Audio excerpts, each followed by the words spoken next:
Recently, I bought two different gaming monitors. In fact, actually, it was over the course of this year. The first one I bought was 1440p, 165 hertz, and 27 inches. The second one I bought was 1440p, 144 hertz, and 27 inches. And on paper, these two monitors seem identical. They're both made by Asus. They are both part of the Tough Gaming line, and yet they are very different. And honestly, when I bought the first one, I made a mistake. So today, I'm gonna teach you how to avoid that mistake through my own experiences. So let's roll that intro and get into it.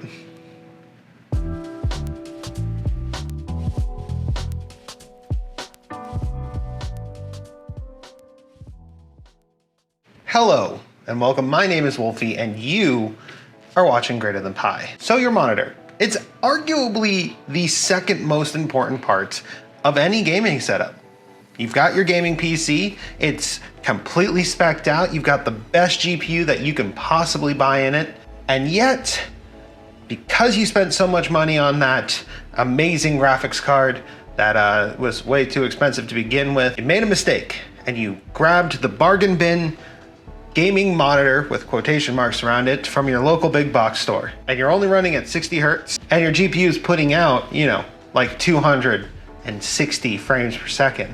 What you've just done is you've created, unintentionally, a bottleneck in your system. And unfortunately, buying a gaming monitor is not always the solution. In fact, take this BenQ monitor that actually was the first gaming monitor I ever bought. This bad boy is 1080p, 60 hertz. Now it is an old IPS display, which meant it was actually pretty decent for the time. And while the idea of monitor shopping should be relatively straightforward, unfortunately, it's actually a lot more complicated. So complicated, in fact, that we are actually going to be breaking this down into 3 different levels. Level 1 is going to be some basic information you're going to need to know before selecting a panel. Level 2 is going to be some nice to knows and how to get the most out of the panel. And level 3 is going to be where things get kind of into the nitty gritty. This is where things are going to get complicated, and unfortunately, it's also where the most issues lie. So let's go ahead and start with level 1. Now I'm going to leave timestamps in the description, and there should be chapters on this video so that you can skip to your preferred area. We are breaking these down by topic. So this is gonna be a bit of a longer video for us, but I actually really wanted to do this one right because, well, let's just say I made a lot of mistakes that I kind of hope that other people don't have to make. So let's actually start with a basic Amazon listing for a gaming monitor. On screen, this is the Asus Tough Gaming 27-inch 2K HDR gaming monitor, VG27AQ WQHD 2560 by 1440, 165 hertz, supports 144 hertz, 1 millisecond extreme low motion blur, speaker, G-Sync compatible VESA mountable, DisplayPort, HDMI. Now that all sounds like gibberish, but let's actually break this down. So let's start with the first part of almost any monitor listing, class. Now class is specifically measured by measuring the diagonal distance between each corner. So for a 27-inch monitor, it is 27 inches diagonally. This can be used using some trigonometry to actually figure out how big the monitor actually is and how big it will be on your desk, but I personally recommend just going to a store and looking at each class individually. And yes, class does actually apply to TVs as well. A 55-inch TV is a 55-inch class. So honestly speaking, the classes are pretty straightforward. And the size of monitors is actually often broken down into the exact same groups. So fortunately, a 27-inch monitor will look pretty close. There will be some discrepancy because there's actually no governing body that determines if a monitor is the correct size. This is actually all up to the manufacturers. And in fact, the worst part about this is that it can be with or without bezel, just the glass size itself, the panel size itself, because there's actually some loss on the panels. There's a lot of things that actually lead into what they get for measurement. And unfortunately, two monitors generally don't look the same. I have two from the same product line that are different panels, and they look a little different. Granted, the sizing matches enough that it doesn't bother me. The second most important thing to actually notice is the resolution. Now, resolution is a bit tricky because there's a bit of marketing behind it. So you'll often hear things like 2K, 4K, 8K, 6K thrown around. And unfortunately, those are, well, they're not exactly true because that actually comes from cinema and it actually refers to the width.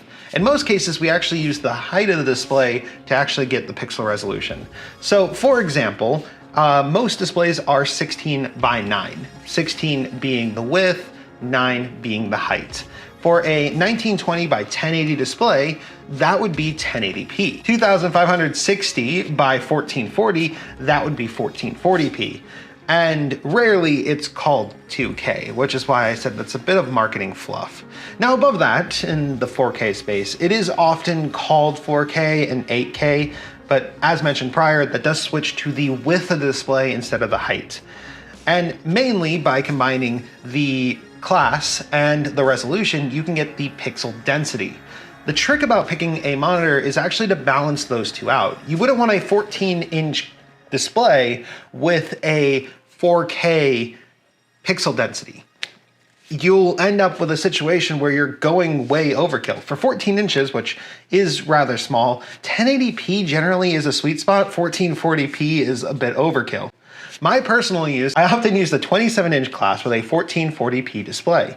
The reason I do this is I've actually found that this is my preferred pixel density. It's easy enough to run on my system, and honestly, this kind of display isn't that expensive right now.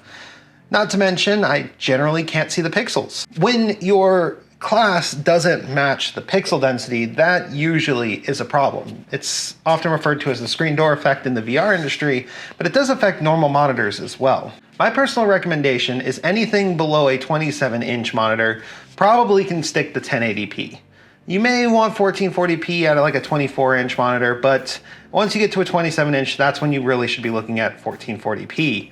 Above 32 inches is when you might want to start looking at 4K, and above that, well, we're talking much larger than that. You might start desiring things like 8K. That being said, your system probably can't run with that. So, you know, do you?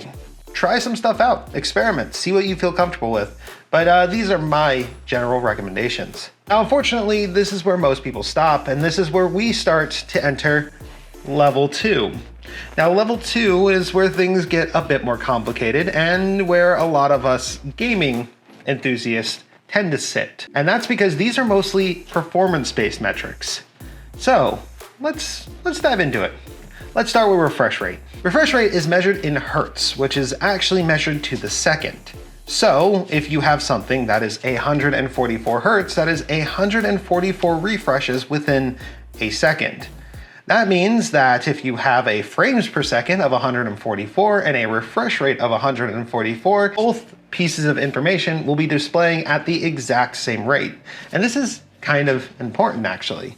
You see, your monitor can't display more than what it is refreshing at. If you're running 500 frames per second on a monitor that runs at 60 hertz, there's not gonna be much that monitor can do, and it will just throw out those extra frames.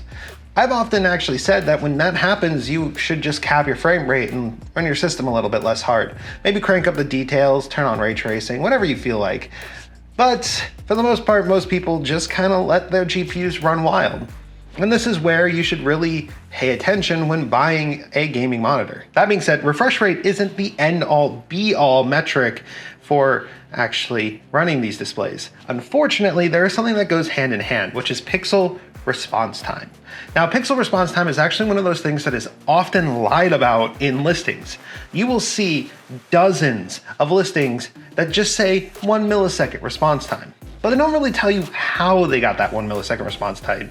And that's supposed to be because it is gray to gray instead of black to white, which unfortunately is how a lot of high contrast situations occur.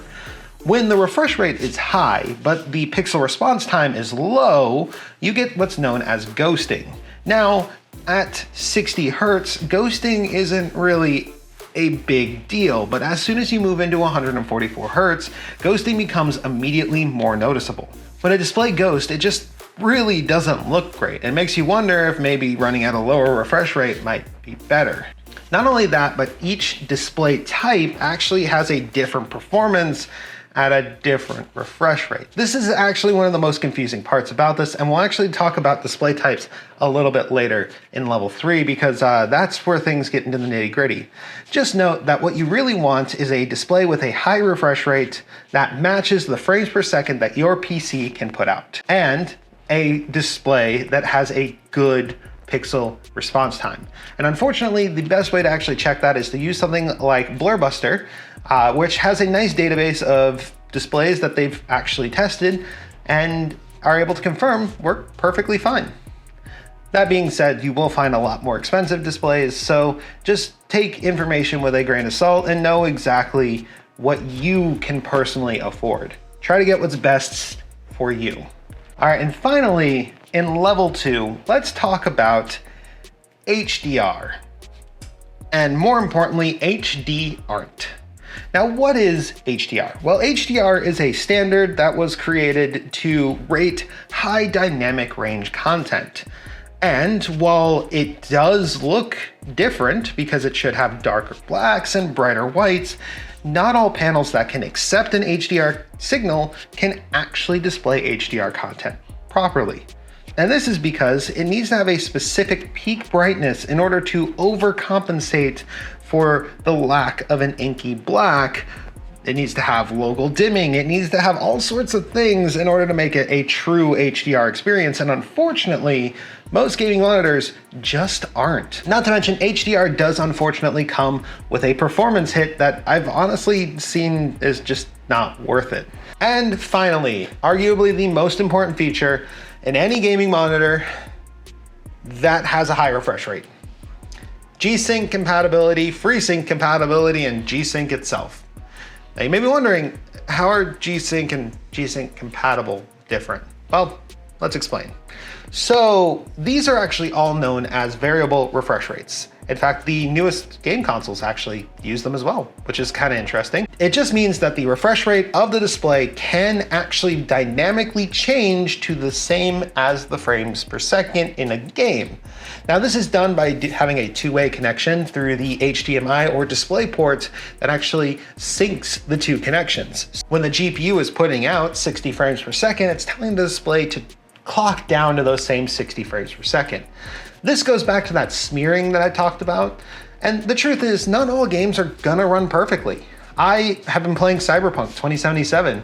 That game doesn't run well at all. I can play Doom Eternal at 165 frames per second, no problem, but Cyberpunk, I struggle to get that game to 60. Meaning if I did not have G-Sync or FreeSync enabled on my display, I would actually be experiencing a smeary mess of a game. The difference between all of these adaptive sync technologies is actually pretty big. FreeSync was created by AMD and, as its name implies, is completely free. Because of that, it's actually a great display technology that's been implemented in tons of displays. But it has one downside. AMD doesn't actually have oversight over what is and isn't FreeSync. You can put FreeSync in anything, but not everything is good FreeSync. AMD did try to combat this by having the FreeSync Premium tag, which unfortunately has been completely overwritten by G-Sync compatible. G-Sync compatible just means that it is a FreeSync display that is tested by NVIDIA to work well with G-Sync. And so it's FreeSync, but with a G now.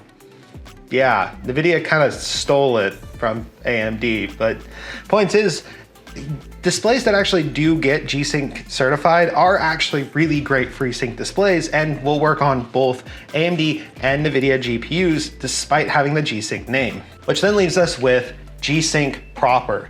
This requires a special module that NVIDIA themselves make. It's expensive. Nobody wants to put it in their display because it just costs so much.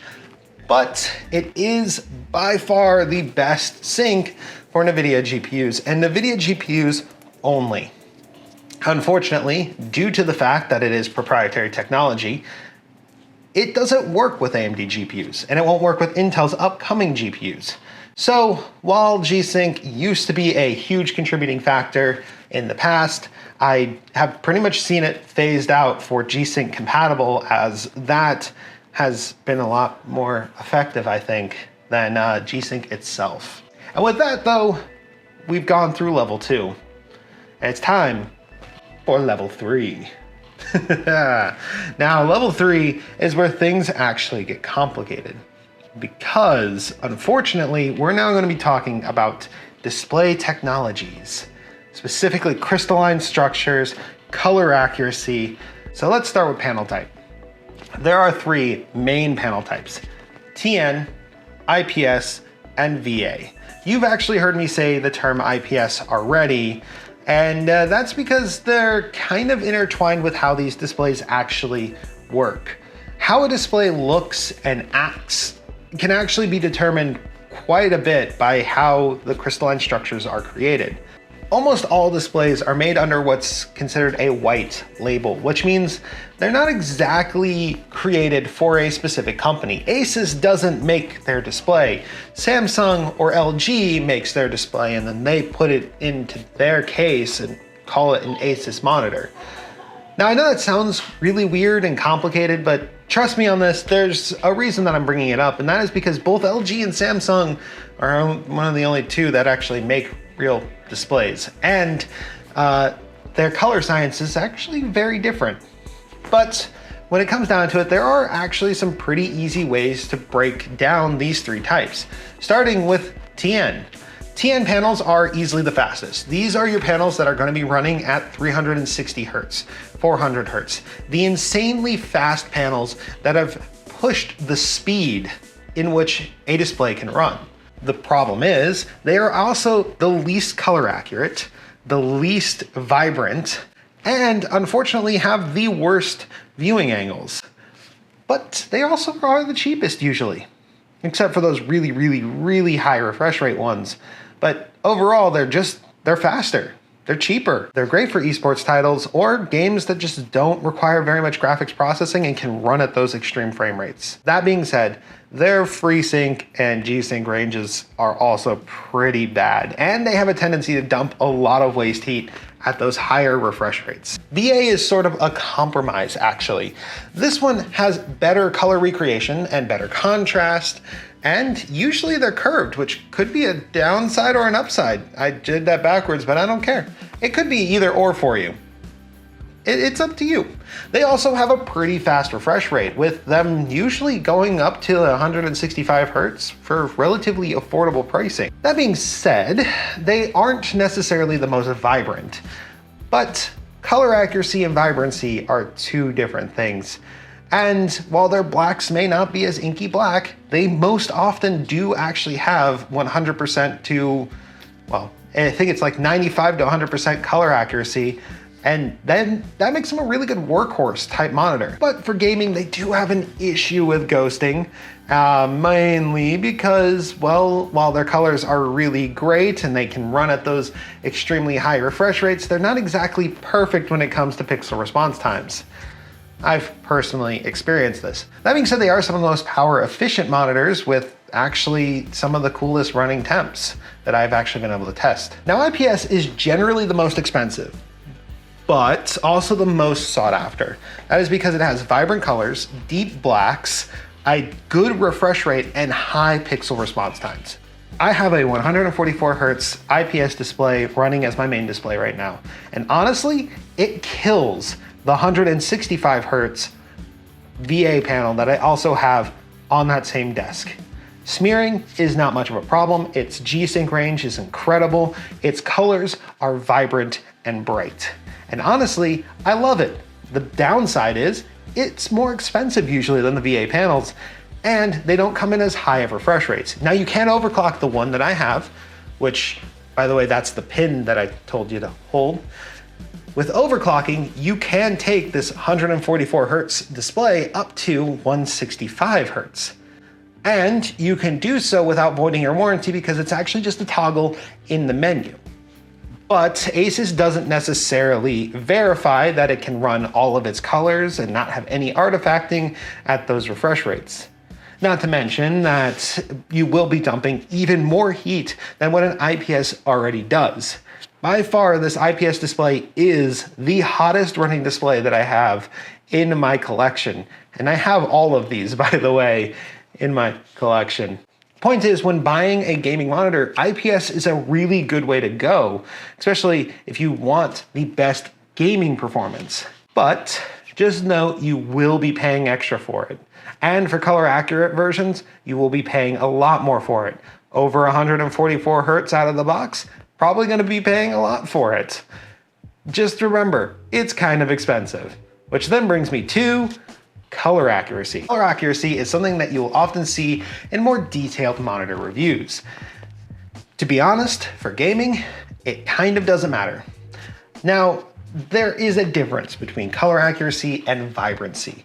A game can be displayed vibrantly without being accurately displayed. And in many cases, many games are actually calibrated with that in mind.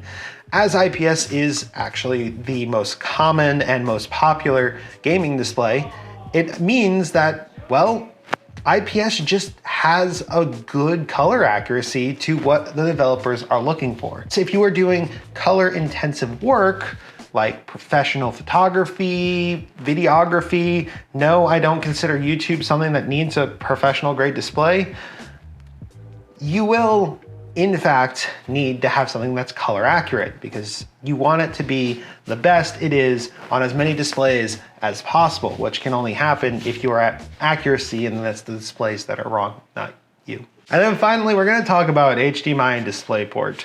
I guess DVI too. DVI is a dead connector and you probably shouldn't still have a GPU that has it, but if you do, I'm sorry. HDMI and DisplayPort are pretty much the future. When it comes down to the two of them, there's actually two types of HDMI, one of them being HDMI 2.0, which is newer and has a nice high bandwidth. Unfortunately, a lot of the displays you're gonna be looking at, unless they tell you it has HDMI 2.0, doesn't. More importantly, there's DisplayPort, which is actually kind of the go-to gaming display. And that's because, well, it works really well. And most graphics cards have one HDMI port and 3 DisplayPort. DisplayPort is actually a pretty high bandwidth type connector and works at 165 Hertz with 1440p resolution, where HDMI can only do 144 at 1440p resolution. And that ratio does change as you go up. Now, HDMI 2.0 can handle bandwidths much higher than that. I believe it can do 4K 144 Hertz. So realistically, as the technology improves, there will be an expansion on what you can use. So then going back to my two displays, what mistake did I make? Well, it's because I bought a VA panel for gaming. If I had known that the VA panel was going to have a lower pixel response time, if that information was actually presented correctly on the original listing, I would have originally went with the IPS and maybe even have bought 2 IPS. But currently speaking, I think my setup actually looks kind of cool with the one curved monitor and one non-curved monitor, both of them with the same stand. I mean, it does look good. I'm not gonna deny that it ended up working out well. But when it comes down to it, I fell for the marketing on the 27-inch 1440p Asus TUF gaming monitor that runs a VA panel. And while I did save a couple bucks, I definitely did not save that much.